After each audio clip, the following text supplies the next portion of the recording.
La vie est une arène où chaque homme doit combattre. Certains s'effondrent au premier coup, d'autres résistent un temps avant de céder. Puis, il y a ceux qui avancent, inébranlables, que rien ne semble atteindre.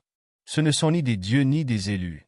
Ils ont simplement compris une vérité essentielle: la douleur, la perte, l'injustice ne sont que des phénomènes extérieurs. Ce qui importe, ce n'est pas ce qui arrive, mais la manière dont on choisit de le recevoir. Les stoïciens n'ont jamais prétendu que l'existence serait douce. Ils savaient que le destin est une forge et que seuls ceux qui acceptent les flammes en ressortent trempés d'acier. Leur secret? Une discipline de l'esprit qui permet d'affronter chaque tempête sans être balayé. Une façon de se tenir droit, même lorsque tout s'effondre autour. L'homme faible vit en réaction. Il se laisse emporter par ses émotions, se brise sous la pression des événements. Sa colère éclate, sa peur l'enchaîne, son désespoir le consume. Il est une marionnette aux fils invisibles, manipulé par tout ce qui l'entoure.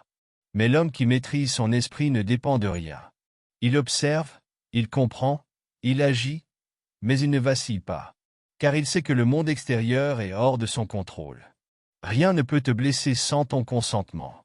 Ce n'est pas l'offense qui blesse, mais l'importance que tu lui accordes. Ce n'est pas l'échec qui détruit, mais l'ego qui refuse de l'accepter. Ce n'est pas la douleur qui affaiblit, mais l'attachement à un confort illusoire.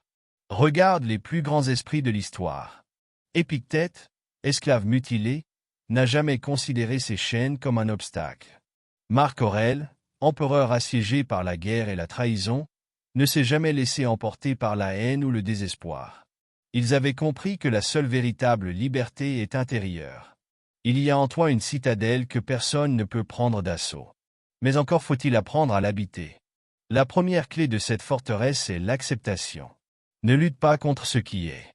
La pluie tombe, le vent souffle, le monde suit son cours. Pourquoi te révolter contre l'inévitable? L'homme qui accepte les choses telles qu'elles sont cesse de souffrir inutilement.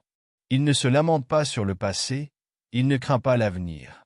Il vit dans l'instant présent, là où il a du pouvoir. La deuxième clé est le détachement. La douleur existe, la perte est réelle, mais elles ne sont que des faits. Ce sont nos jugements qui leur donnent un poids. Une insulte n'a de valeur que si tu y réponds. Un revers de fortune ne signifie rien si tu ne le considères pas comme une tragédie. Détache-toi de tout ce qui ne dépend pas de toi. Apprends à voir le monde comme un spectateur voit une pièce de théâtre. Les événements passent, les émotions naissent et meurent, mais toi, tu restes immobile, indifférent aux caprices du sort. La troisième clé est la discipline. La maîtrise de soi ne s'obtient pas en un jour. Elle se forge dans l'effort, dans la rigueur quotidienne. Commence par de petites choses, supporte la faim sans te plaindre, accepte l'attente sans impatience, affronte l'inconfort avec sérénité. Habitue ton esprit à ne pas réagir au moindre trouble.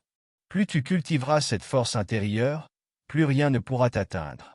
Il y aura des moments où tout semblera s'écrouler, où la douleur frappera si fort que ton corps tremblera, où la peur te soufflera de fuir, où la colère exigera vengeance. C'est précisément dans ces instants que se révèle la vraie grandeur. Car celui qui reste impassible face aux épreuves n'est pas insensible, il est maître de lui-même. Il ressent la souffrance, mais ne s'y abandonne pas. Il voit l'injustice, mais ne se laisse pas empoisonner par la haine. Il connaît la peur, mais avance malgré elle. Ne cherche pas à éviter la douleur. Ne cherche pas à échapper aux épreuves. Elles viendront, inexorables. Mais toi, sois prêt. Éduque ton esprit, endurcis ton âme. Quand le moment viendra, alors que d'autres plieront, tu resteras debout. Silencieux, impassible, invincible.